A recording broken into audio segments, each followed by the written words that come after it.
Listo. No se les haga raro que en un mes ya sea una youtuber. Perfecto. A ver, esta es mi primer intento.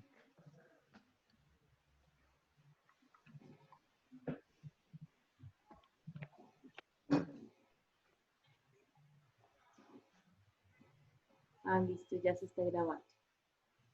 Bueno, ya los que se vayan, los que ingresen, pues igual como voy a hacer un recorderis entre que van iniciando, pues se van a ir adaptando a la charla, ¿listo?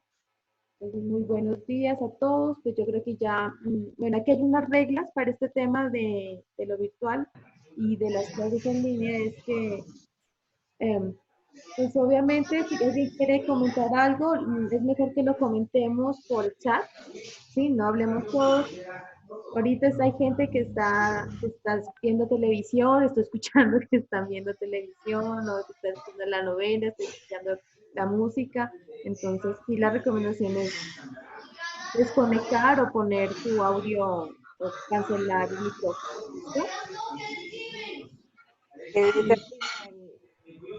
Eso por esa parte, o sea, necesito que todos se queden calladitos para podernos concentrar.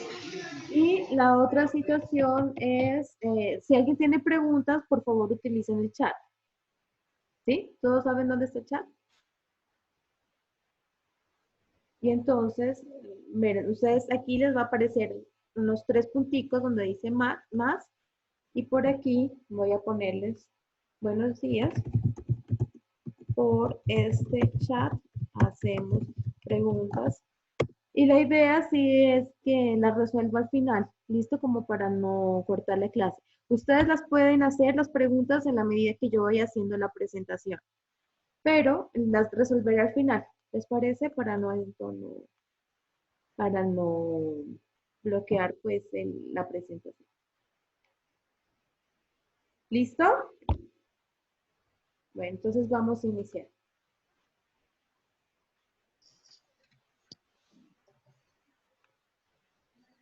Bueno, un poco como el recorderis a lo que vimos la clase pasada, ya estamos en el tema de coagulación. Ah, otra recomendación aquí que les quiero hacer. Eh, Gracias a Dios tenemos el libro guía del curso, ¿sí? Ese libro guía para ustedes es su Biblia, va a ser el oriente hacia donde vamos a desarrollar el curso de aquí en adelante. Entonces, todas las actividades siguen igual, ¿sí? O sea, vamos a hacer el examen pues muy posiblemente lo haremos virtual, todavía no sé para cuándo, todo el tema de horarios y eso, me lo van a ir definiendo en la semana. Pero el proyecto de aula sí lo seguiremos elaborando, entonces yo sé que hay unos dos grupos los cuales tuvieron muchos problemas con el proyecto de aula. Eh, Ellos los podemos revisar, o sea, me gustaría mucho que ellos recuperen esa nota, ¿sí? Que mejoren ese proyecto de aula hasta el punto donde lo tienen ahora y que ya continuemos con un buen proyecto de aula de aquí en adelante, ¿sí? ¿En qué sistema? Entonces, las preguntas porfa por el chat, porque a veces no alcanzo a entender bien lo que me preguntan. ¿Yes? ¿Qué más será? Bueno, exacto. Entonces vamos a hacer proyecto de aula. Proyecto de aula, otra recomendación, o sea, y eso me di cuenta en el proyecto de aula pues que hicieron en el primer corte. Recomendación, guíense del libro, ¿sí? Esta asignatura es diferente, alcantarillados, ¿sí? Los parámetros de diseño de una planta de potabilización son diferentes a los de un acueducto. Entonces, si yo les estoy proponiendo una metodología, ¿sí? Entonces, porfa, yo sé que para acueductos les enseñaron a ustedes pues otros métodos, pero mi recomendación es que utilicemos eso, pero no lo hagamos similar porque aquí estamos utilizando otros métodos. ¿Listo? Y eso pues obviamente no es lo que estoy pidiendo, sino que se basen en lo que está en el libro que estoy compartiendo. Entonces, bueno, en estos días, igual, ¿cómo va a ser la metodología? Termino temas y hacemos proyecto y ustedes siguen con proyecto de aula. ¿Listo? Entonces, vamos a empezar. Para recordarles que estamos en el tema de la transferencia de iones, que estamos en el tema de la coagulación. ¿sí? Y eso fue chévere, pues porque lo vimos allá en Antares. Y la coagulación, a ver, allá, ok. Entonces vimos lo del tema de las partículas coloidales, ¿sí? Me acuerdo mucho que estuvimos allá en Albernia, y básicamente las partículas coloidales es a las cuales les vamos a aplicar el proceso de coagulación. Vamos a ver qué es el proceso, tipos de dosificadores y cálculo de las dosificaciones. El día de hoy nos vamos a enfocar en el 4 y el 5, ¿listo? Porque estos ya los hemos visto, sin embargo, pues vamos a hacer un repasito rápido. Entonces, la coagulación está en el tema de la transferencia de iones. Entonces, es una operación unitaria que está dentro de la operación unitaria de transferencia de iones. Como nosotros lo hablábamos, dentro de transferencia de iones está la coagulación química, la precipitación química, intercambio iónico y absorción. La coagulación obviamente entra en este puntico de aquí de la precipitación química. Me gusta hacer eso. ¿Están viendo el lapicerito por ahí? Sí. Sí, ven el ratón. Listo. Entonces,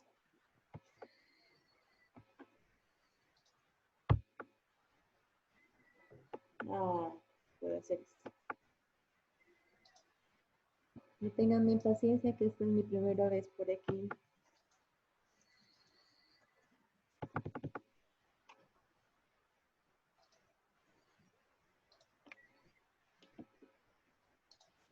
También aquí, bueno, me puse a molestar con el ratón. Ya está ahí.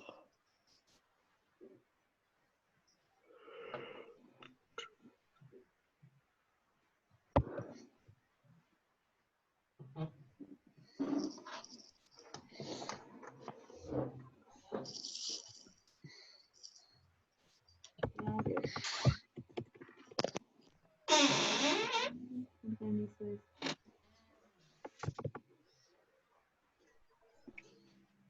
Esto se quedó para un momentico.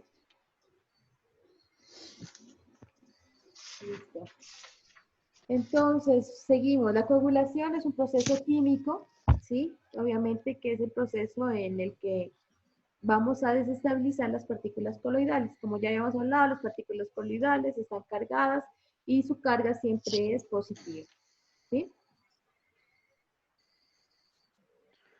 Perdón, son negativas y perdón, sí, los coloides tienen carga negativa y nosotros necesitamos aplicarles una serie de, tenemos que desestabilizar esa carga negativa y para eso necesitamos unos coagulantes, ¿sí?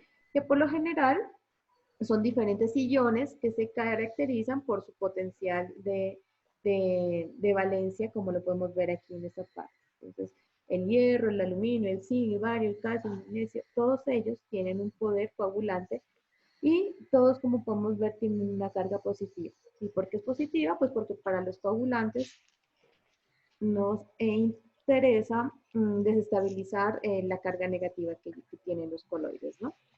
Entonces, miren que aquí hay una serie de enlaces, entonces les voy a compartir esta presentación para que por favor miren los enlaces que les estoy compartiendo acá.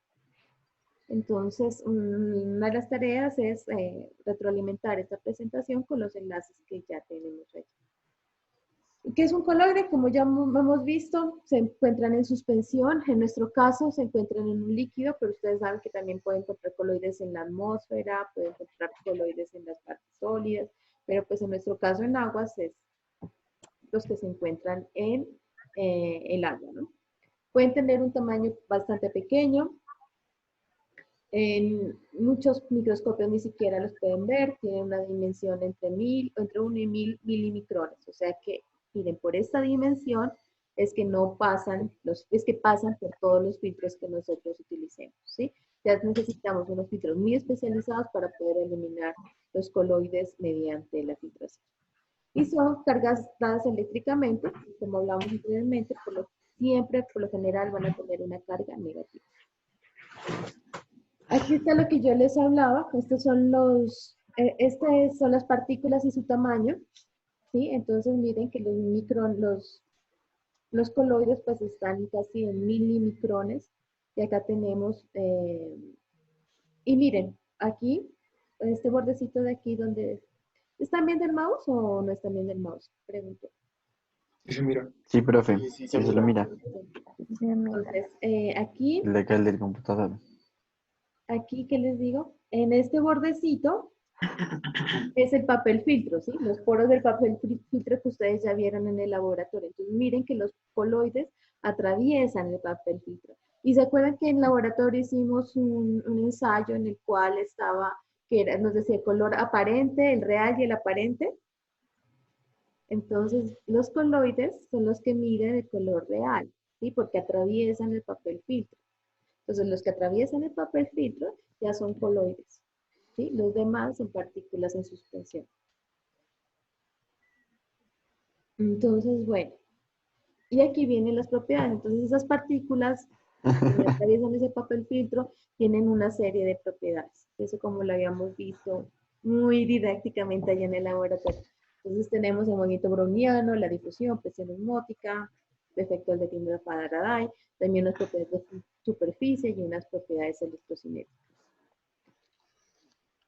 Aquí esta presentación, miren, tienen enlaces, entonces aquí por fin, cuando ustedes ya terminemos esta presentación, pues ustedes entran en los enlaces y profundizan más en el tema, ¿vale? Entonces aquí, por ejemplo, este enlace creo que los lleva a ver quién es Robert Brown. Este enlace de aquí les muestra un ejemplo de cómo son las partículas coloidales. Entonces, está bien didáctico. Bueno, el movimiento browniano, pues es un movimiento intrínseco de las partículas, ¿sí? O sea, los coloides siempre se están moviendo, como lo vimos allá en el laboratorio. Luego también tenemos la propiedad de difusión. Miren que todas estas son cinéticas porque son referentes a movimiento, ¿cierto? Entonces están moviéndose, pero no solo, además de moverse, se dispersan, ¿sí? Se dispersan en todas las partes, ellas no les gusta estar juntas. Y luego tienen una presión osmótica. Entonces, por lo general, eh, si un solvente en el agua y un sistema coloidal se encuentran separados por una membrana, entonces estos coloides van a ir y se van a absorber a través de esa membrana y el agua es la que queda en la parte de abajo porque ellos tienen como adherencia a esa membrana y eso se denomina la presión osmótica. Luego tenemos el tema de la dispersión de la luz, ¿sí? Que es el efecto, y estas ya son las propiedades ópticas, hasta ahí fueron las cinéticas y ahora están las ópticas. Y dentro está la dispersión de la luz, el efecto de Tyndall-Faraday, igual aquí está para que lo busquen cuál es el efecto. Pero en resumen, estas partículas son visibles, ¿sí? Entonces es por eso que ya sea en dispersión, o sea, en el aire, en la atmósfera, como en el agua, esas partículas son visibles. Entonces, eh, el tema de que las podamos ver en el agua son muy importantes porque, pues obviamente, un agua coloreada, pues de ustedes ya saben, es una propiedad física, eh, nos genera rechazo, ¿cierto? Y luego tenemos las propiedades de superficie. Eh, ¿Eso qué quiere decir? Que los coloides ocupan una gran cantidad de espacio, ¿sí? Entonces pueden, en un recipiente, ingreso coloides, pues ellos van a agrupar un mayor espacio que los contenga. Y también, esto es algo interesante lo que dice aquí, esto permite que tenga una gran capacidad de absorción de sustancias. O sea, los coloides a los coloides se le agregan otras partículas, ¿sí? Muchas veces puede ser la turbiedad, pueden ser microorganismos, pueden ser sales, pueden ser eh, materia orgánica o algún tipo de compuestos. Y también tenemos las electrocinéticas. Estas son ya pues de la onda, estas propiedades me gustan mucho porque son como de la onda cuántica. Y este fenómeno de electroforesis, sí les recomiendo muchísimo que lo miren por el YouTube, ¿sí? Estas, ¿qué es las propiedades? Lo que el tema es de que los coloides tienen carga eléctrica, ¿sí? Y esa carga eléctrica va a hacer que estos coloides se vayan hacia el signo opuesto, se vayan y se transporten hacia otro lugar donde haya un signo opuesto al de ellos. Ustedes ven que lo opuesto se atrae y lo opuesto se atrae y lo similar pues choca. Entonces, teniendo en cuenta esa carga eléctrica, pueden ser afectadas por campos eléctricos. Entonces, usted al ingresar un campo eléctrico puede generar movimiento de las partículas coloidales, ¿no? Entonces, la idea de todo este tema es que siempre generar unas cargas neutras. Entonces, es por eso que yo el coloide y con la carga negativa le hago ingreso una carga positiva y hago que esa potencial electrocinético se elimine y ya y se quede neutralizado. Pues por eso que es importante que lo que dice aquí neutralizar. Y de ahí viene la teoría de la doble capa. Entonces, en síntesis, la teoría de la doble capa es lograr lo negativo y lo positivo, lograr que se neutralice esa carga que tienen los dos compuestos. Y aquí pues era el tema del potencial Z, ¿no? Y aquí se ve muy clarito, miren, cuando usted tiene aquí los coloides, este es un electrodo y este es otro electrodo. Entonces aquí vamos a tener la carga positiva y la carga negativa. Entonces, miren, aquí está generando, esto es como, esto aquí es agua con coloides, ¿sí? Suponemos que este es un recipiente. Aquí que estoy teniendo, miren, aquí estoy teniendo puros coloides, pero también estoy agregando una carga positiva. Entonces los iones, como podemos darnos cuenta, los iones se están juntando, ¿sí? Los iones negativos y positivos se están juntando. Por lo general, la idea es que todos se juntan en este punto de acá y va a suceder algo que son la capa fija y la capa móvil. Entonces, unos coloides sí van a estar fijos dentro del sistema y otros sí eh, van a estar en suspensión. Va a haber un momento en el que se desestabiliza, o sea, para que haya, aquí el tema es de que ya están neutros en este punto. Y aquí todavía no hemos eliminado ese potencial Z. Entonces, ese potencial es la energía que tienen intrínsecamente los colores, ¿sí? Y aquí, en esta parte, es el plano de cizallamiento. Entonces, cuando yo tengo este potencial Z, ya se genera la destrucción de lo electrocinético, de esa energía, y empiezo a generar ya que los coloides se separen o se integren al otro. Esto se ve, pues ya es algo de micras, ¿no? Ya podemos verlo estos con microscopios electrónicos muy sofisticados. Ya saliéndonos de esa parte, pues molecular, pequeñita, ya seguimos con el proceso de floculación. Entonces, el proceso de coagulación, floculación, en realidad son dos procesos, ¿sí? El primero es el proceso de coagulación, que es la adición del coagulante, y el segundo la floculación, que es la unión de las partículas después de que yo apliqué el coagulante. Y posteriormente, bueno, ahorita no quiero adelantarme, pero posteriormente, por lo general siempre sigue un proceso de sedimentación, ¿sí? Pero no sé si a ustedes les salió esa pregunta en mi parcial. Hay otro sistema que se llama la filtración directa. Con la filtración directa, usted realiza coagulación. Muchas veces la floculación se realiza en un filtro, ¿sí? Y no necesito realizar la floculación y la sedimentación en esos tanques grandes que siempre diseñamos, sino que solo coagulo y entro a filtración. Eso se denomina la filtración directa. Entonces, como ya habíamos visto, vamos a remover turbiedad, color, virus, algas y sustancias de sabor y olor. La verdad es de que este es un proceso que se podría aplicar para muchas cosas, ¿no? Pero, ¿por qué no lo pongo como primera parte del tratamiento? ¿Qué me resuelve esa pregunta? ¿Por qué mi primera etapa en el tratamiento de aguas no es la coagulación? Que necesita una desinfección, pues, o sea, va por etapas. Es una desinfección de lo más pequeño a lo más grande. Bueno, pero hay otra cosa más importante. Para determinar las propiedades primero, ¿Para determinar qué? las propiedades del agua.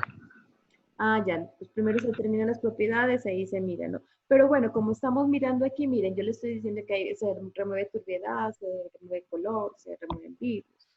¿Por qué si yo remuevo tantas cosas no lo aplico del primer punto en el tratamiento de aguas?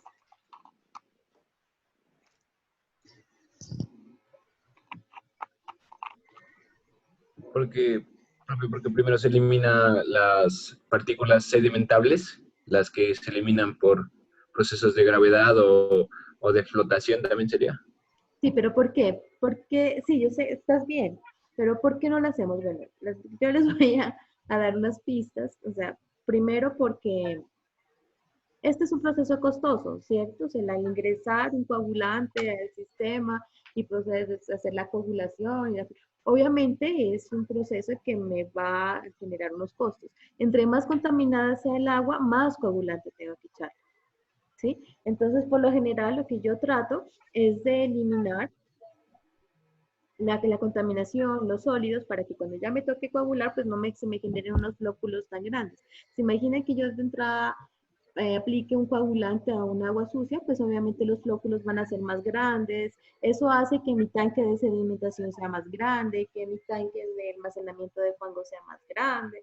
Entonces es por eso que yo primero aplico procesos eh, como rejilla, ¿sí? Como tanques de sedimentación para que esos sólidos no se, ya se eliminen por la gravedad y no tenga que utilizar tanto coagulante para generar el proceso. Entonces, bueno, teniendo en cuenta eso, aquí hay unas fases, ¿sí? Las fases de la coagulación. Esto, como ya les dije, sucede en segundos, ¿sí? Y es en el momento en el que usted tiene el coagulante y lo aplica en ese instante en el agua. Entonces está la hidrólisis. La hidrólisis, como su nombre lo explica, pues es la unión de coagulante más el agua. ¿Listo?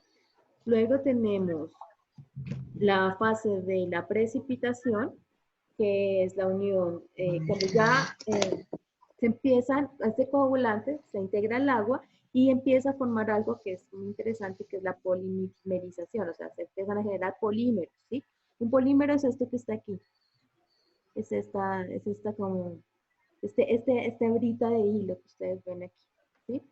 La tercera fase ya es la absorción, entonces el polímero que tiene la carga, que es la carga positiva, se integra con el coloide, que tiene la carga negativa, porque son de cargas opuestas, se integran y ya se genera la absorción, que es esta, la tercera fase, que el polímero atrapa al coloide.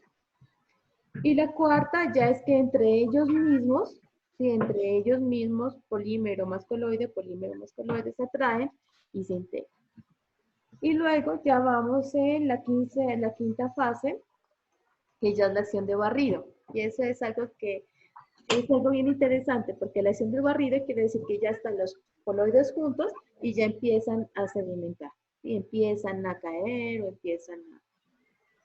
Y entonces, y en esta fase, la fase de aquí, la acción de barrido, nos va a diferenciar el tipo de coagulación, porque la coagulación se puede hacer por absorción, pues hasta aquí se puede hacer una coagulación en absorción, o se puede hacer por barrido. Cuando yo hago la coagulación por absorción, es donde yo utilizo inmediatamente de la coagulación, utilizo inmediatamente, ¿qué es? Utilizo inmediatamente el filtro, ¿sí? O sea, coagulo y ingreso directamente a un sistema de filtración. Cuando yo utilizo la acción de barrido, quiere decir que yo ingreso directamente de coagulación, ingreso a floculación. En ahí estoy aplicando. Y ustedes me van a decir, profe, ¿y eso por qué es importante, cierto? Eso lo vimos un poquito en la clase pasada, pero el tema aquí es que aquí podemos ver cuál es la diferencia entre la coagulación por barrido o por absorción. Entonces quiero que observen esta gráfica y me digan por cuál de las dos coagulaciones cuál de las dos coagulaciones va a requerir menos dosis. ¿Cuál de las dos? La de barrido, aquí dice barrido, ¿no? Barrido o absorción. Absorción es todo lo que está aquí así hechurado. Y la de absorción es esta, la que está hechurada, y de la de barrido está por aquí. Entonces, ¿cuál de las dos es la que me va a requerir? Ah, y esto por aquí, en el eje de las X, de las Y, perdón, voy a tener la cantidad de coagulante. Aquí es la cantidad de coagulante. Bueno, igual no les pido el dato exacto porque ni se ve bien. Pero ¿cuál de las dos va a tener mayor requerimiento de coagulante?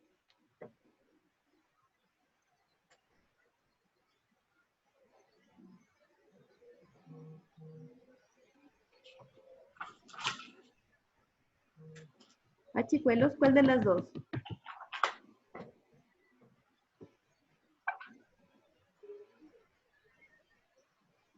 Niños, niñas, tengo 22 chicuelos aquí. La de filtración, profe.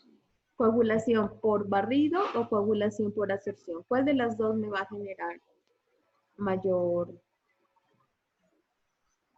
van a requerir, perdón, mayor coagulante?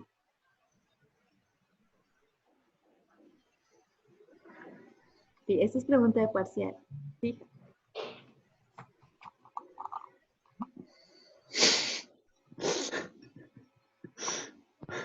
Lean la gráfica, o sea, traten de interpretarla.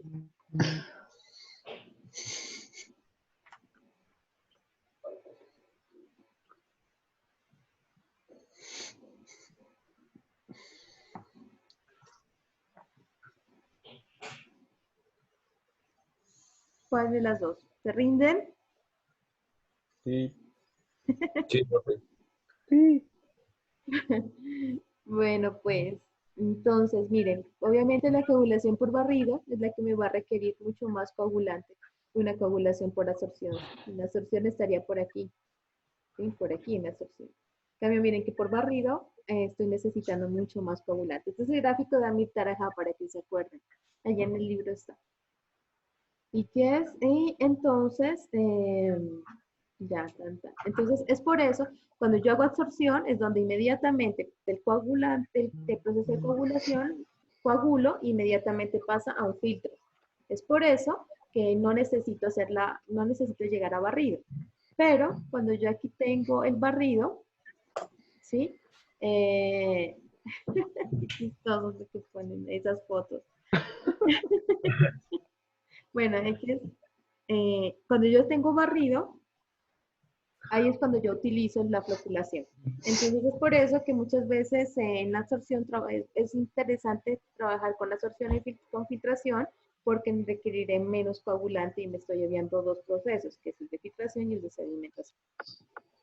Entonces, bueno, como una síntesis, entonces la coagulación está en la adición de coagulantes, que puede ser una sal metálica o un producto sintético.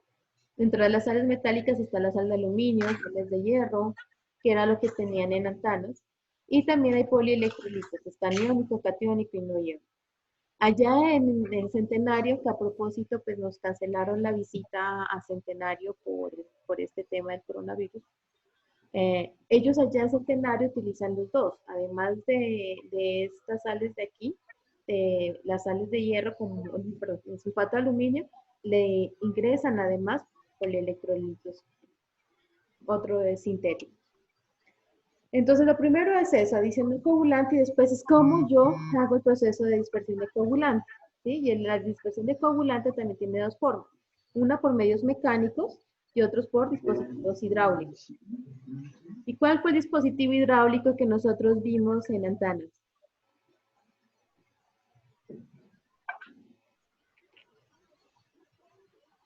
Chicos, ¿cuál es el dispositivo hidráulico? ¿Cómo estaba? ¿Qué dispositivo hidráulico utilizaron en Antanas? ¿No se acuerdan? Mi hija por ahí, que salve la paz.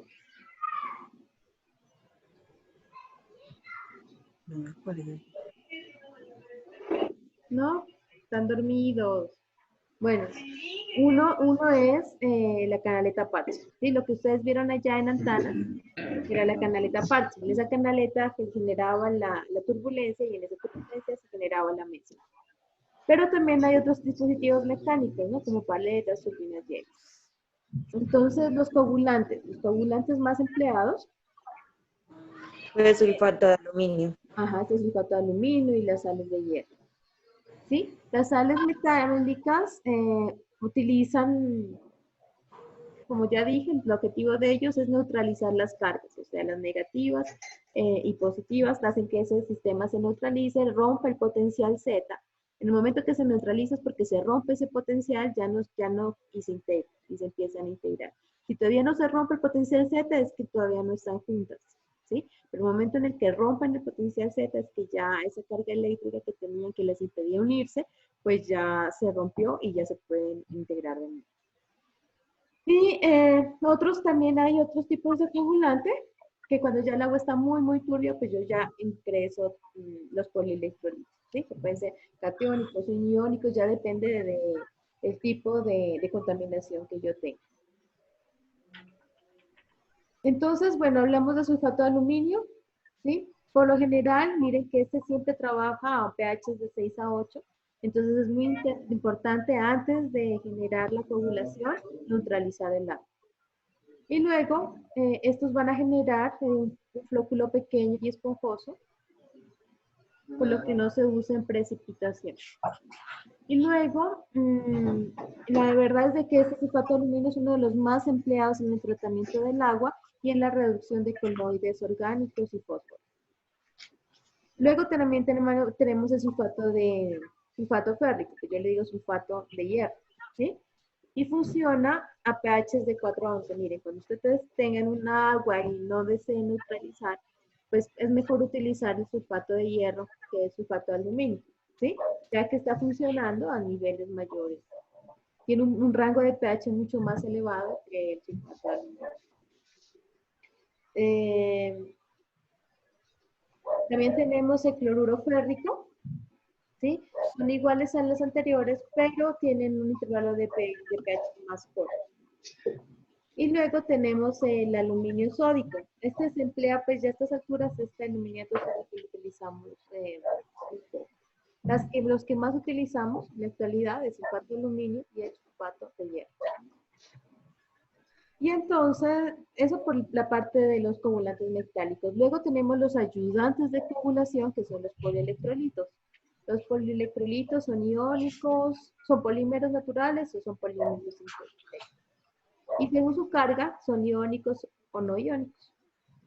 Cuando hablamos de polímeros naturales, miren que eso es interesante, está ya todo el tema de los coagulantes naturales, ¿sí? Que ya existen en la actualidad, no sé si siga la siguiente diapositiva, así de preciso. Ya existen muchos productos naturales, ¿sí? Que nos pueden generar la coagulación. Entonces, por ahí está el grupo, hay alguien del grupo de tesis de los, no, sí. No, perdón, me confundí con los de seminario 1. Bueno, estamos ahora, no sé si les cuentas un poquito, pero... Profe, dígame, aquí estoy. ¡Mami! Profe, Está a los chicos como la idea que tenemos de hacer para de investigación. pues nosotros teníamos la profe, ¿no? De acerca del coagulante natural de la fruta del pepepán, profe. Pero como ahorita, primero toca hacer como una introducción y una investigación de qué más o menos, qué componentes tiene ese fruto, si nos puede servir. Y pues ahorita estoy en eso, profe, en la investigación, para presentarnos a lo de semillero. Así para comentarles, les cuento que pues yo desde hace mucho tiempo ya estoy trabajando en la línea de los coagulantes naturales, ¿sí? ¿Por qué? Porque existen ya en la naturaleza muchos frutos o semillas que trabajan muy similar al sulfato de aluminio, al sulfato de hierro. Entonces, esto es muy como innovador y también es muy aplicado para poblaciones apartadas, en donde en realidad el uso o el llevar el sulfato de aluminio hacia esa población se convierte en uno de los problemas para el tratamiento del agua, ¿sí? Porque ustedes saben, en Colombia tenemos problemas de vías, tenemos problemas de acceso, y entonces, es más, yo pensaría que ahora con esto el coronavirus muchos productos ya no van a llegar. Entonces ya tenemos que tener nosotros mismos alternativas que nos permitan tratar el agua sin tener que depender tanto de productos químicos, ¿sí? Entonces es por eso que, bueno, muchos autores, ¿no? Muchos investigadores están trabajando en desarrollar coagulantes naturales.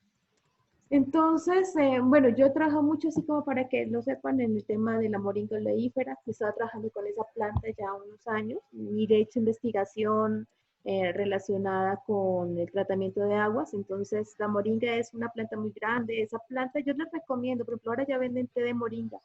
Ellos tienen unas propiedades excelentes para regeneración celular, energético, bueno, tiene un montón, pero sucede que tiene una semilla, ¿sí? Tiene una semilla la moringa, y esa semilla la transformo como en polvito, y a partir de eso ya empiezo a trabajarla como coagulante. Entonces, y ha dado muy buenos resultados en la eliminación de turbiedad y color. Los resultados que tenemos es casi similar en eficiencia de remoción de turbiedad y color que lo que tenemos con el sulfato de aluminio. ¿Sí? Entonces, miren que también este es otro tipo de alternativas, más que todo para países en vías de desarrollo, y no tener que depender tanto de los productos químicos. Entonces, bueno, una vez la moringa, sí, la moringa, pero también tenemos el tamarindo, miren, el tamarindo también ya ha sido investigado y también tiene propiedades. Miren, también las lentejas, ¿sí? También bueno, la moringa, también los almidones, ¿sí? Es por eso que los árboles que posean almidones, nosotros de entrada sabemos que ya tenemos un potencial, ¿sí? De coagulación.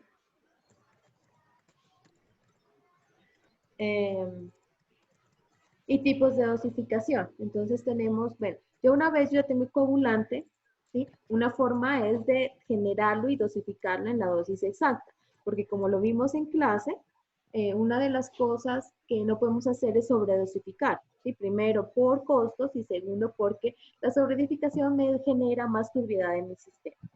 Entonces, bueno, hay diferentes tipos de dosificadores, ¿sí? Los volumétricos y los gravimétricos. Entonces, los volumétricos son como los que vemos en la imagen. Miden el polvito, ¿sí? Porque por lo general, bueno, hay dos formas de presentación de los coagulantes, en polvo o en líquido, ¿sí? Entonces, estos volumétricos, por lo general,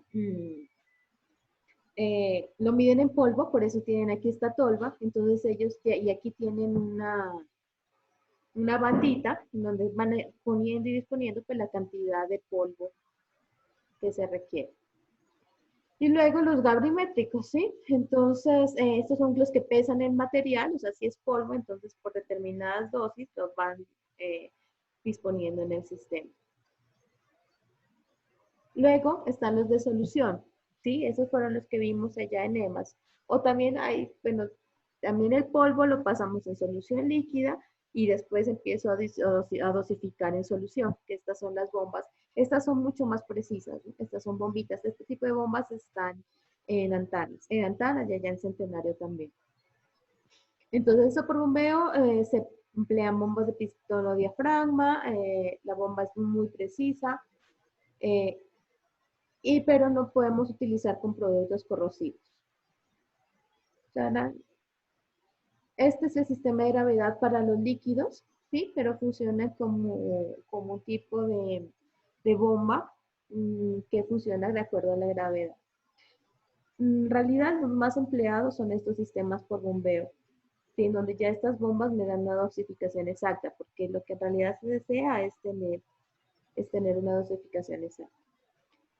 Y con eso llegamos aquí, la cantidad de reactivo por dosificar. O sea, es importante que nosotros sepamos cuánto reactivo le vamos a agregar al sistema.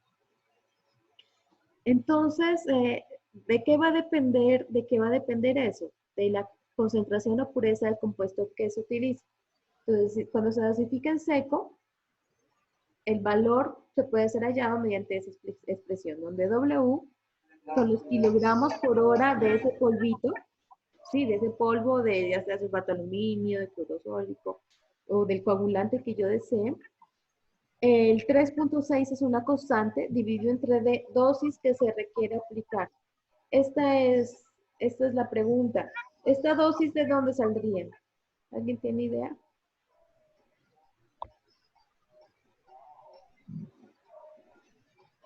Esta dosis, ¿de dónde sale?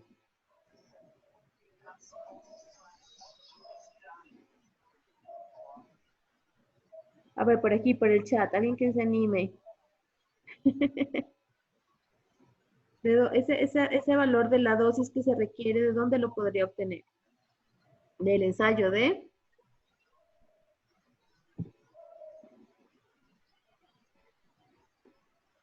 chicos. Bueno, yo sigo. Igual esto se estará grabando y ya ustedes en otro momento pues ya les comparto la grabación. Eso, ¿quién es Edison? ¿Dónde estás, Edison? Muy bien. Del ensayo de Harris, ¿sí? Entonces, esta dosis es la que nosotros vamos a aplicar en el ensayo, o sea, a partir del ensayo de Harris nos dan esta dosis. Pero en caso de que no tengamos ese ensayo de Harris, nos vamos acá atrás, nos vamos aquí, tan, tan, tan, tan, tan, tan, tan, tan, tan, tan, tan.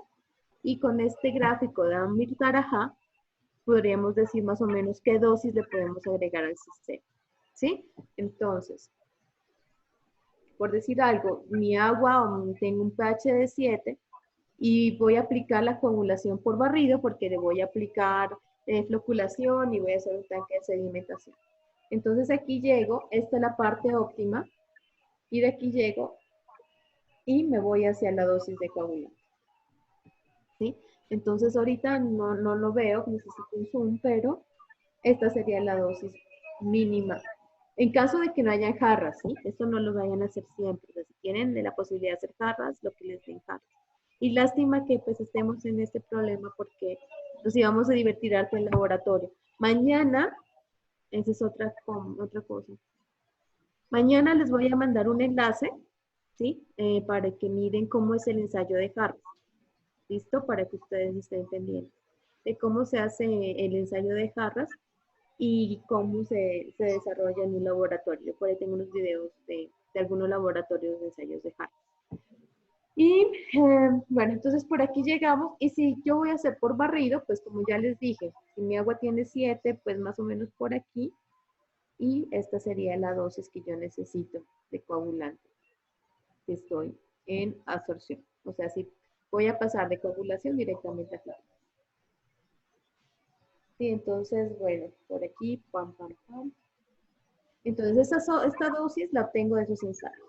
La pureza del reactivo, eso sí me lo da la casa comercial. O sea, ya de donde lo compre me va a decir esto tiene una pureza de tanto por ciento. Y Q, pues este es el caudal de diseño, ¿sí? Que ya espero que todos tengamos bien ese caudal. Yo sé que hay 2 grupos que les toca corregir su caudal, pero ya, o sea, me imagino que trabajen en esta semana para que ya la próxima semana me entreguen unas correcciones de sus textos de aula y ya puedan determinar el nivel. Luego, esto es para sólido, ¿ok? Si ya dosifico para húmedo, ¿quién está escuchando reggaetón? Listo, gracias. ¿Qué es? Cuando se dosifica en húmedo, el volumen de la solución depende de la concentración. Entonces, el volumen que voy a requerir va a ser igual a la dosis, al caudal, al P, que es la pureza, por la concentración. Entonces, ¿qué nos dice la RAS? ¿Qué nos dice la RAS para el diseño de un tanque de dosificación? Uy, Dios, voy a silenciar. Estoy escuchando reggaetón, estoy escuchando un montón de voces.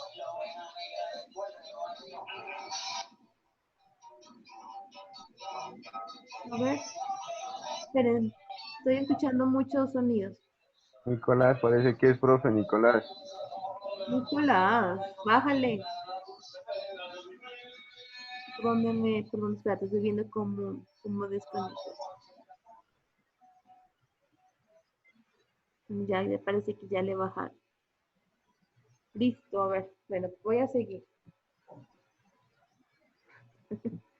Sí, porfa, o sea, una de las cosas que dijimos al iniciar es que vamos a estar concentrados y escuchando.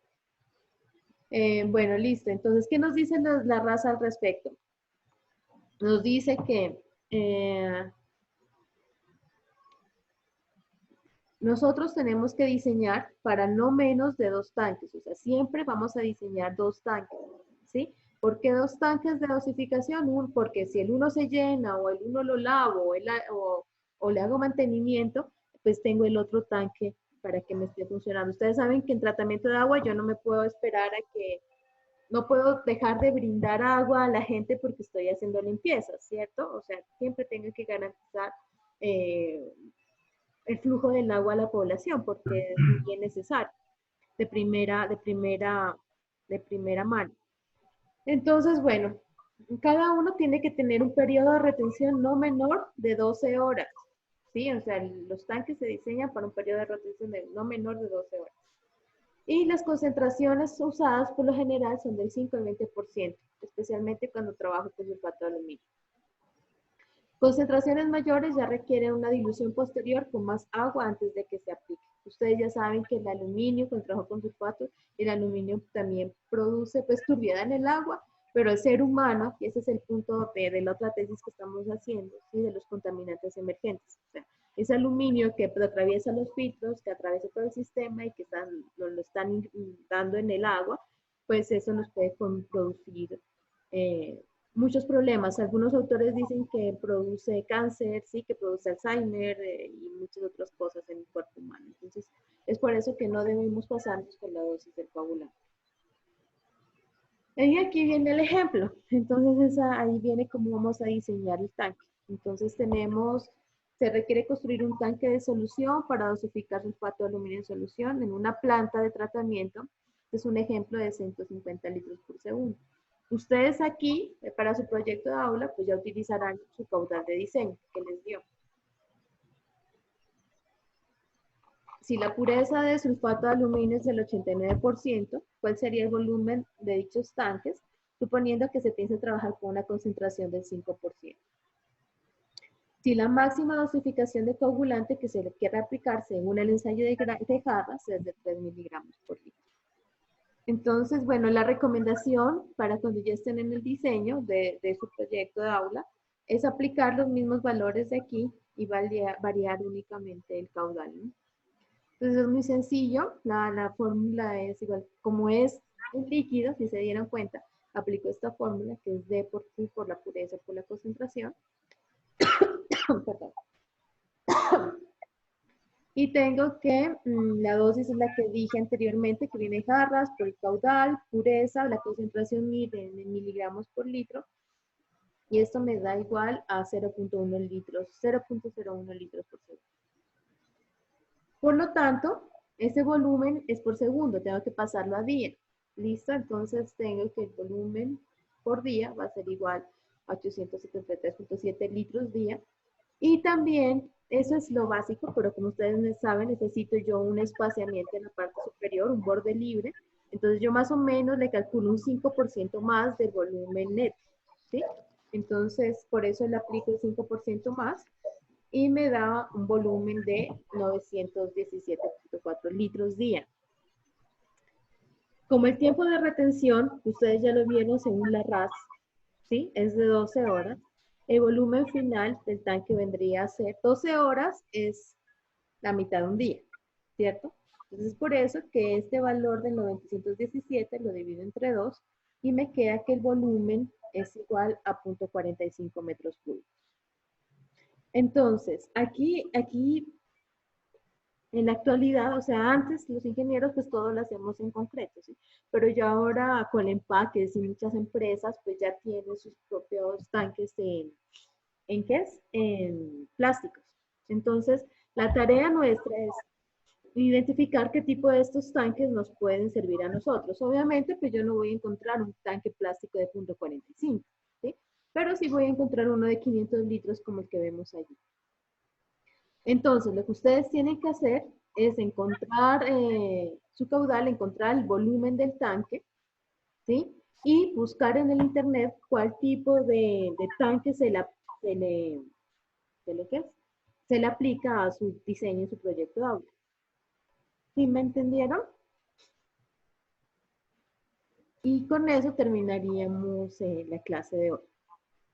Entonces, ¿tienen algunas preguntitas? Como ya les dije al comienzo, las preguntitas por acá por el chat y yo las voy respondiendo. Entonces, la idea el día de hoy es terminar con esto y que ustedes empiecen a trabajar en su proyecto. Pues los dos grupos que les fue re mal, sí les tienen que su proyecto actualizarlo, seguir la metodología propuesta y ya tener el caudal del diseño definitivo. Y continuar con esto. Y los dos grupos que les fue bien, pues ya seguir con esto. Pues corregir alguna cosita que les haya puesto que en realidad estaban muy buenos y ya seguir con el proceso este de coagulación en Suiza. ¿Alguna pregunta, chicos, chicas?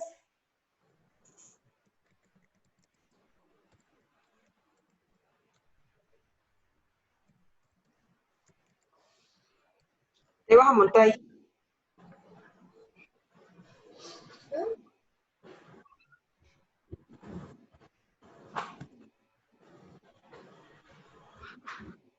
¿Ninguna?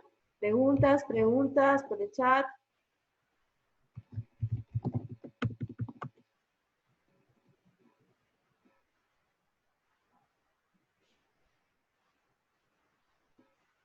Bueno, listo. Parece que no hay preguntitas, entonces, chicos, les mando bendiciones, que nos vaya bien. No, en esta semana solo vamos en esta semana, la tarea, bueno, esta semana y hasta el jueves, ¿me entienden? Es terminar esto de coagulación. Si alguien tiene alguna duda, si no pudieron, si tienen algún tema que necesitan resolver, pues me escriben al mail y generamos una videoconferencia, pero ya con las personas con las que tengan la pregunta, ¿sí? ¿Y qué más es? Y el proyecto para este corte, déjenme un ratito que me den orientaciones aquí en la universidad, a ver cómo queda el tema de los cortes, cuándo termina el corte, para ver este corte, el segundo corte, hasta cuándo termina. En los días reales, o sea, cuando nosotros estábamos iniciando el semestre, nosotros terminábamos este corte hasta filtración. Este corte termina hasta filtración. Pero pues como ahora estamos en esta contingencia, no sé cómo, cuándo termine el corte. Pero pues esto tenemos, la idea es de que terminemos hasta filtración en este segundo corte. No sé cuándo sea el segundo corte, pero hasta filtración. Sí, vale. Yo les voy a subir la presentación y porfa, miren los links, ¿sí? Miren los links, profundicen un poco más y hagan el diseño. Pilas que también tienen que buscar, hacer una búsqueda para que ver qué tipo de tanque es el que más ¿qué es? El que más, pues, les sirve para su diseño. Y si pueden averiguar el costo también les interesa. No, para saber ya de una vez cuánto costaría un tanque de... ¿Alguna otra pregunta? Bueno, chicos, chicas, ¿no? Bendiciones, cuídense mucho y pues toca tenernos paciencia, que poco a poco pues vamos a salir de esto con positivismo. ¿Listo? Chao, que estén bien. Saludos. Chao, profe. Chao, profe, gracias. Con mucho gusto, con mucho gusto. Gracias, profe. Chao, lindos, que estén bien. Ya Nicolás puede colocar música. Ya desconecten, ya voy a cerrar esto. Vero, ¿quién es él? Chao, chiquis. Mi sobrino. Hola, sobrino de Vero. Qué lindo, qué bello. Chao. Chao, profe. Ayo. Así. Ah, Luisa.